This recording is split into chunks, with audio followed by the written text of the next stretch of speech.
সবাই কেমন আছো? আমি ভালো আছি। আমি আজকে চাল কুমড়াটা কীভাবে রান্না করব সেটাই তোমাদের সাথে একটুখানি শেয়ার করছি। আমি যেভাবে রান্না করি আমি সেটাই দেখাচ্ছি।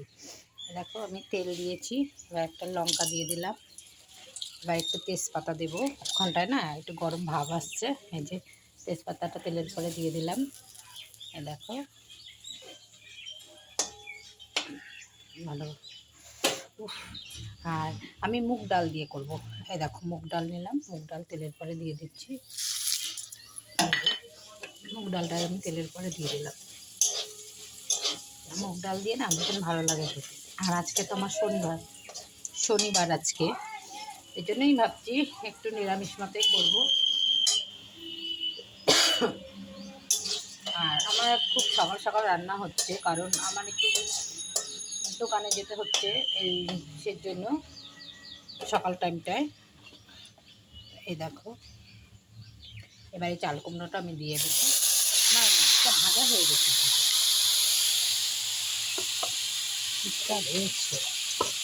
আমি এইভাবেই রান্না করি চাল কুমড়োটা। আমি বেশি আজকে যেহেতু শনিবার, সেজন্য আমি মুগ ডাল দিলাম।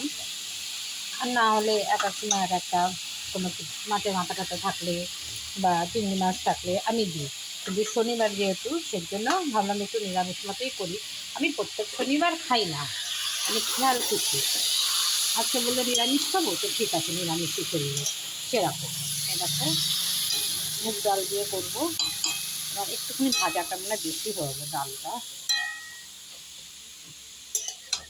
তোমরা কীভাবে খাও চাল কুমড়ো?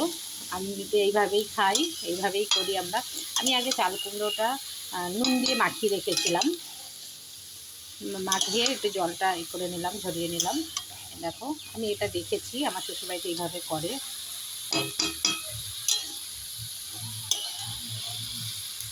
তোমরা কে ভালোবাসো চাল কুমড়া খেতে বলো। আমার বাড়িতেও একটা গাছ ছিল, খুব চাল কুমড়া হয়েছিল, খুব অনেক চাল কুমড়া হয়েছিল। আমি সবাইকে দিয়েছিলাম আমার ছাদে, মানে ভর্তি গাছটা একদম প্রচুর প্রচুর চাল কুমড়া হয়েছিল।